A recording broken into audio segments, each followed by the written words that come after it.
But I wouldn't be surprised if you watch Perfect Match and AD was being the same pick me that she was on Love is Blind. Here's the thing, like, I think what? I was going to say that I had gotten some tea about Perfect Match and how it went down. Now, I do believe that editing, now that AD and Ollie are engaged, they can edit it to look however the hell they want. But upon initial filming, I was told that Ollie played in, sorry, I have a dog here. Oh, she want to chat too. Yeah, that Ollie played in AD's face and constantly picked girls over her and the entire show, and then like settled on her in the end. That's what I'm told. Now, how it's going to be edited and portrayed now that they're kinetic and Netflix happy couple, I don't know, but that is what I was told, that he's going to play in her face the whole time, pick girls over her, and then ultimately settle on her. I'm not going to hold you. I have a contact who told me the same thing. Oh, the only reason why I wasn't going to talk about that is because I have Ollie on my platform. I've always liked Ollie. People hated Ollie from his season. I didn't. Folks kept saying he doesn't like Black women. I didn't side with that. When him and AD got engaged, I congratulated them. I left them comments. I think like 2 to 3 weeks ago, Ollie and I was exchanging DMs. Like, he saw something funny that my man did, and he was like, "Yo, your dude, like he's funny though. Like he's funny." He made a comment like that, and I was like, "Yeah, like he's a terrorist. Like we're cool." So even like that's another reason why this shade, like Ashley, I can understand, because Ashley, and we're gonna get more into Ashley, but the shade coming from AD was crazy to me. Because I'm just like, sister, I've never talked about you any different than I do any other contestant on this show. You were being a bird on your show, on your season. Yeah. But I always said, like, you deserve more. I always said, AD, you need to love yourself more. When those people were sexualizing AD's body, I said, no, this is racist. Like, I literally defended, like, I use my platform to talk about that constantly. When people were talking about her leave out and how crunchy it was, I never joined in that discussion. I'm going to join it now. Right. Yeah, I'm gonna join it now. Rikki's face just looks, she looks so scared. I love it. Listen, little black book here. I want to talk about this aspect because I think there's something interesting about this video, right? Now, according to obviously the AD and Ollie situation, I have a perspective on this, because I did a video a couple of weeks ago on the interview with AD and Ollie. And I actually got a copyright, not even a copyright strike, I got a takedown. I want to make it very clear what a takedown is. It's very different to a copyright strike. You get a takedown leads to a copyright strike.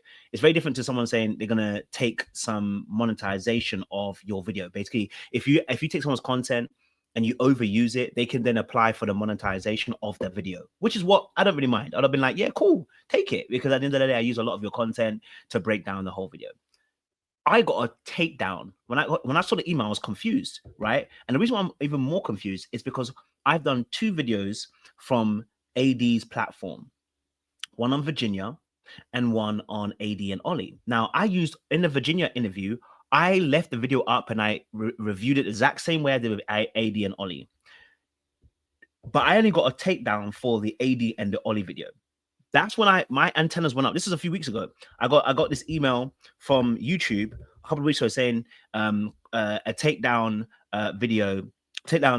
copyright notice from the people who run obviously AD's platform, right? And they said, obviously, you know, we're going to give you a chance to write this, delete the video within 7 days. We won't do anything about it, right? Now, it's very rare that I've got a copyright takedown notice. It's very rare. Most people just do a copyright notice and then take the money from it.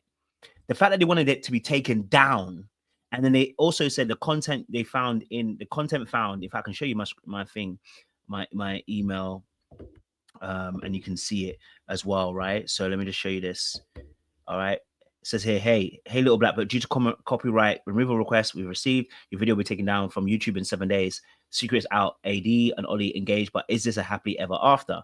And then they've said here, content used, secret is out, AD and Ollie are engaged, content found in the entire video, okay? And that was a premise for the match. He's saying they're going to take the video down. Now, why I found that interesting is because I didn't do anything different than I did with the Virginia situation.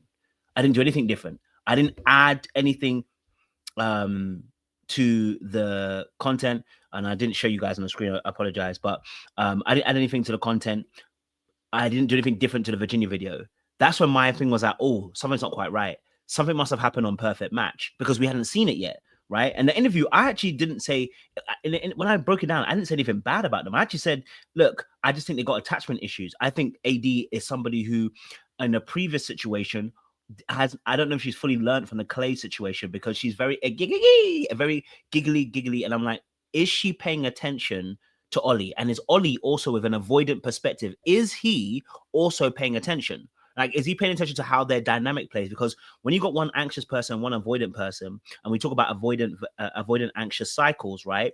The anxious person can overwhelm the avoidant person, and the avoidant person can trigger the anxious person to want to cling even more because of the person's avoidant, right?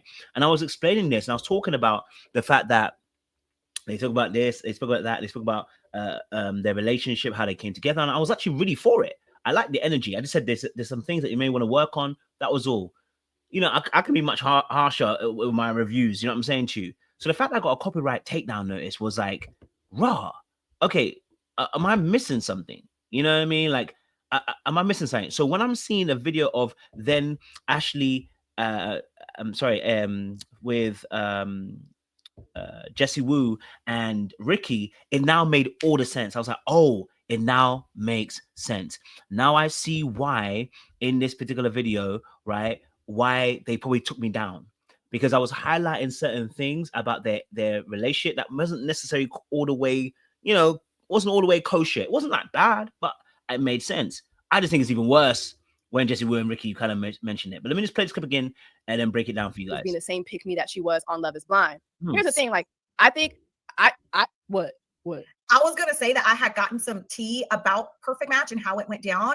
Now, I do believe the editing, now that AD and Ollie are engaged, they can edit it to look however the hell they want. But upon initial filming, I was told that Ollie played in, sorry, I have a dog here. Oh, she want to chat too. Yeah, that Ollie played in AD's face and constantly picked girls over her and the entire show, and then like settled on her in the end. That's what I'm told. Now, I want to pause it first and foremost there and say, look, I think the reality of the situation is, right, I don't think any of us are surprised. I like Ollie. I think Ollie's a cool guy. I think he's looking for something specific, right? And when I broke down their video, I talked about how they spoke about this type situation, right? And he did not outright say, you're my type. And I said, he said it like, oh, if people knew the kind of women I dated in the past kind of thing. He kind of scooted around it. And I said, ooh, bro, if someone's my type, they're my type. And AD jumped in and said, oh, you know, how can you talk about when your type's right in front of you? I said, this is the anxious stuff I'm talking about, where you start jumping in and chirping in, and you start filling in the gaps of the silence. Please allow men to speak and don't interfere with the silence, ladies. Allow silence to take place.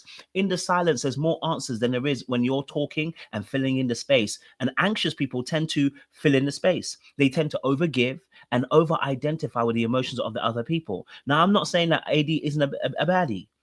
I'm saying to that, I didn't, you know, the way that they answered some of the questions, I said, so I'm not surprised that Ollie played in her face. I'm really not. I'm not surprised. Okay. So now how it's going to be edited and portrayed now that they're kinetic and Netflix happy couple, I don't know, but that is what I was told, that he's going to play in her face the whole time, pick girls over her, and then ultimately settle on her. I'm not gonna. Now, if that is the case, AD making that same mistake twice is why I said about not being accountable, and that AD and Ashley, they're two sides of the same mirror. And until you begin to learn to be accountable, and being accountable doesn't mean just owning up. It means also then really going through the process of analyzing, why do I do what I do, and looking into it deeper and going, what changes do I need to make so that in future I'm also not replicating a lot of these behaviors. You know what I'm saying to you? So I think it's really important, right? Really, really important that following this particular lane that the ladies have exposed about the fact that Ollie was playing in the face of AD. I'm not surprised, number one, but number two, also the fact that AD settled for it and accepted it, again, talks about how I called out AD earlier on in her season when I said, babe, I need you to slow it down, and I need you to start looking at the way that you show up in relationships. Too many ladies like AD, Ashley, they over-identify themselves with the emotions of the other party and call it empathy, when it really is just a lack of boundaries, and you identifying your emotions with their emotions, and then self-abandoning your own needs and wants to accommodate that man. And then they're going to complain and talk about how we need to hold those men accountable. We need to hold you accountable because it's your life. It's your life, right? Now, if AD's in two situations with Clay and Ollie and they both do the same thing, I want when we're going to talk about the accountability the person has to take. I'm gonna hold you. I have a contact who told me the same thing. Oh, the okay. only reason why I wasn't gonna talk about that is because I have Ollie on my platform. I've always liked Ollie. People hated Ollie from his season. I didn't.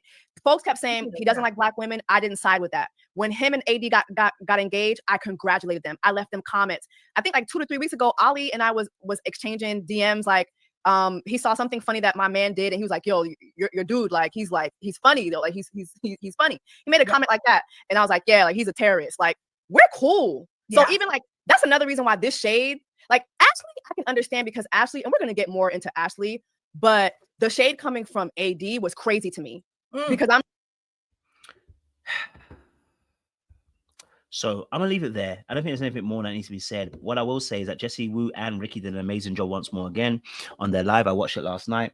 Very, very powerful. I love the way that also Jessie Wu kind of took us through the fact that AD had a situation with a white woman in her season and didn't call her out for the bean dip situation, but wanted to call out other black people or black creators, content creators, ladies themselves for having their opinion on what she said. So I definitely felt there was some great analysis. If you haven't gone watch that video, go and watch it with Jessie Wu. Is an amazing one as well. But look, for me personally, I think there might be trouble in paradise.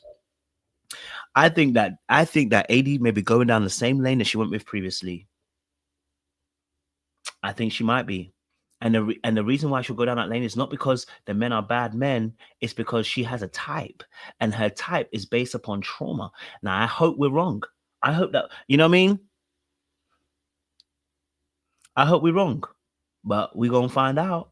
We're going to see if Chris Colleen and Netflix and Kinetic are able to protect a black woman on Perfect Match. We're going to see. When it comes out, we're going to see whether they're going to be able to protect that thing. I think they, you know what I mean? Like, that's why I said, anyway, listen, it is what it is. I appreciate you guys. Stay locked, stay loaded.